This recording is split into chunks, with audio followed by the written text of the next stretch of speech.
عزیز دوستوں، تو میں نے یہ عرض کیا آپ کے سامنے کہ منزل کی جستجو میں میرا کارنامہ ہے۔ اور عزیز دوستوں اور بچوں، جس شخصیت کا آپ جشن منانے کے لیے یہاں آج اکٹھا ہوئے ہیں، اور آپ ہی نہیں ساری دنیا جس کا جشن منا رہی ہے، وہ آقا نامدار صلی اللہ علیہ وسلم دنیا میں 571 عیسوی میں اس دنیا میں آئے، اور 40 سال کی عمر کے بعد انہوں نے ایک سندیش جاری کیا۔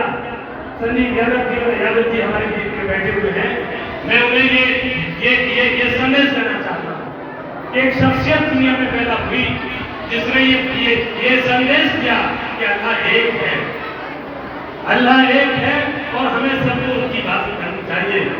اور یہی نہیں دوستوں، دنیا کو ایک نظام دیا۔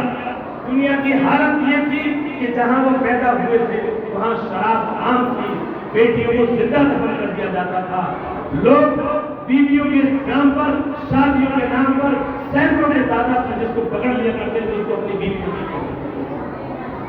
حضور صلی اللہ علیہ وسلم نے ایک سندیش جاری کیا، ایک حکم نامہ جاری کیا کہ نہیں اے لوگوں، شادی کرو 1 2 3 4 بشرطِ عدل کر سکو، بشرطِ انصاف کر سکو۔ سنجیو یادو جی میں خاص فرمایا کرنا چاہتا ہوں، یہ کہا بشرطِ عدل کر سکو۔ عدل کیا تھا؟ عدل دوستو یہ تھا کہ ایک شخص کی 2 بیویاں، انہوں نے 2 تربوز خریدے، اور 2 تربوز خرید کے دونوں بیویوں کے لیے الگ الگ بھیج دیے۔ ایک تربوز سرخ لال نکلتا ہے اور ایک تربوز کم لال نکلتا ہے۔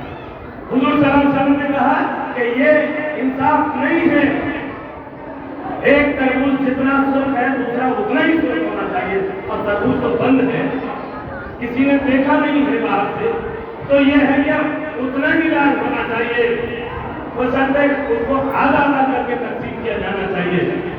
عدل کی حمایت اس قدر ہے دوستو۔ یہ بھی کہا گیا کہ عدل نہ کر سکو تو پھر ایک کرو۔ دنیا کے اندر، پوری دنیا کے اندر شادیوں کی کوئی تعداد نہیں تھی۔ حضور صلی اللہ علیہ وسلم نے کہا کہ آپ اپنی ضرورت کے مطابق 1 2 3 4، یہ کنڈیشن نہیں تھی کہ 4 کریں۔ لوگ جو طنز کرتے ہیں یہ پرمیشن تھی کہ 4 کی جا سکتی ہے، لیکن بشرطِ عدل کر سکو تو، ورنہ ایک پہ ہی اللہ تعالیٰ کا حکم ہے کہ ایک پہ ہی جو ہے اپنا تسلی کر لینی چاہیے۔ ہمارے دوسرے جو قانون بنے، دوسرے دنیا کے جو قانون بنے جن میں یہ کہا کہ نہیں ایک ہی بیوی ہونی چاہیے، میں کسی میں طنز نہیں کرنا چاہتا، آپ غور کریے گا۔ آپ سنجیو یادو بھی ایڈوکیٹ ہمارے بیچ میں موجود ہیں، میں خاص طور سے توجہ چاہتا ہوں، آپ غور کریے گا کیا اس قانون پر لوگ چلتے ہیں؟ نہیں چلتا ہے۔ یہ ہمارے حضور صلی اللہ علیہ وسلم کا قانون تھا، اللہ تعالیٰ کا قانون تھا جو دنیا میں ہم لوگوں تک آیا۔ حضور صلی اللہ علیہ وسلم کے ذریعے سے، حضور صلی اللہ علیہ وسلم امی تھے، بغیر پڑھے لکھے تھے، کسی مدرسے میں پڑھنے کے لیے نہیں دیتے، لیکن ان کے ذریعے سے جو قرآن نازل ہوا، اللہ تعالیٰ نے جو قرآن نازل کیا ان کے بعد، اور قرآن لکھا گیا، اور اس کے بعد میں قرآن قانون کی ایک کتاب ہے، مجسم قانون بھرا ہوا ہے قرآن کے اندر۔ میں کہنا چاہتا ہوں وصیت روزانہ آپ لوگوں کے سامنے ایک مسئلہ آتا ہے، وصیت کا ہے، آپ روزانہ لکھتے ہیں، یہ قرآن سے آیا ہوا قانون ہے۔ اور تمام قانون جیسے ابھی ہمارے مفتی صاحب نے اور ہمارے حافظ لوگوں نے بتایا کہ بستر کو جھاڑ دینا چاہیے، بہت چھوٹی بات ہے، بستر کو جھاڑ دینا چاہیے۔ دوستوں بستر کو اس لیے جھاڑ دینا چاہیے، ایک سائنٹیفک کاز ہے، ایک سائنس کا طریقہ ہے کہ اگر بستر جھاڑا نہیں گیا، اس سے پہلے اس کے اوپر کوئی دوسرا سو رہا تھا تو اس کو پتہ نہیں کتنی بیماریاں ہوں گی، کتنے وائرس لگے ہوں گے، اس لیے اس کو جھاڑ دینا چاہیے، تو وائرس اس سے ہٹا دینا چاہیے۔ یہ حضور سرور کائنات صلی اللہ علیہ وسلم نے یہ جو ہے آپ کو دیا۔ اور دوستو یہ دنیا کے تمام پوری آج حضور صلی اللہ علیہ وسلم سے محبت کے لیے پوری دنیا دیوانی ہے۔ آپ سارے لوگوں نے ایک بڑا سا بہترین جلوس نکالا ہے، جانتے ہیں بچوں کیوں نکالے ہیں جلوس؟ اس لیے کہ لوگ دیوانے ہیں محمد کے صلی اللہ علیہ وسلم. آپ کے دیوان پوری دنیا دیوانی ہے, اور آپ تو خالی مسلمانوں کے پیغمبر نہیں تھے, آپ مسلمانوں کے رہنما نہیں تھے, آپ تو پوری دنیا کے لیے رحمت للعالمین بن کے آئے. جب آپ آئے تھے, آپ پیدا ہوئے تو مذہب اسلام نہیں تھا. مذہب اسلام تو تب آیا جب آپ نے یہ سندیش دیا کہ اللہ ایک ہے, اے لوگوں اللہ ایک ہے, میں اللہ کا پیغمبر ہوں, اس کے پیغام لانے والا ہوں. قرآن سچی کتاب ہے, اس میں جو بھی کچھ ہے ہمارا یقین. اور دنیا کے وہ تمام لوگوں نے جو مسلمان نہیں تھے انہوں نے یقین کیا. جب انہوں نے یقین کیا اور انہوں نے ان کے مذہب کو, ان کے کہنے کو مانا, وہ اسلام میں داخل ہوئے, وہ مسلمان کہلائے. آج دوستوں مسلمانوں سے لوگ جس طرح سے نفرت کرنے لگے ہیں, میں مسلمانوں تم سے بھی کہنا چاہتا ہوں, بہت ذرا اپنے اوپر کیوں نفرت کرنے لگے لوگ تم سے. حضور صلی اللہ علیہ وسلم کی سبحان عمری اگر آپ کو یاد ہو, چھوٹی سی بات کو آپ سب کو بچو, آپ لوگوں کو بھی یاد ہوگی کہ وہ بڑھیا کوڑا پھینکتی تھی. کوڑا پھینکنے جب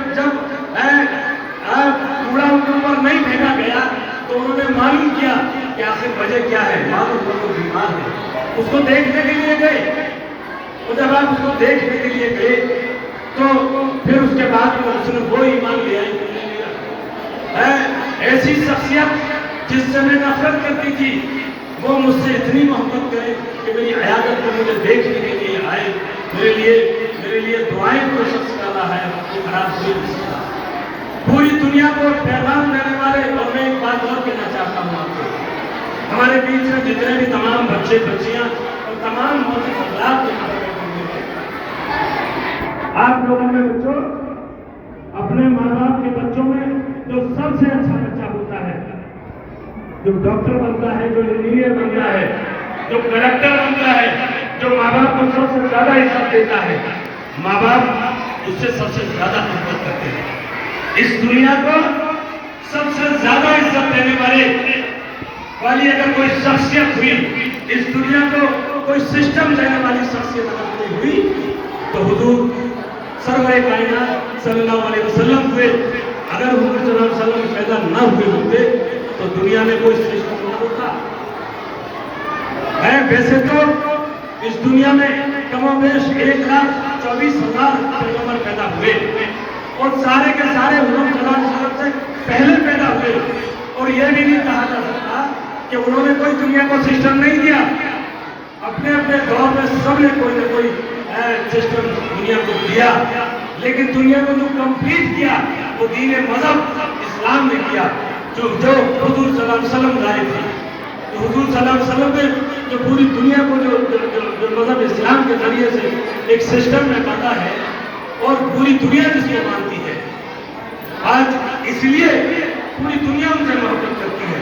سوال یہ اٹھتا ہے کہ ہم کیوں محبت کریں محمد صلی اللہ علیہ وسلم سے. دوستوں, بزرگوں, یہاں بیٹھے ہوئے موجود لوگوں, حضور صلی اللہ علیہ وسلم سے محبت کرنے کی ایک وجہ یہ بھی ہے کہ دنیا کو نظام دینے والی شخصیت حضور سرور کائنات صلی اللہ علیہ وسلم سے آج جن کی یوم پیدائش کا ہم جشن منا رہے ہیں.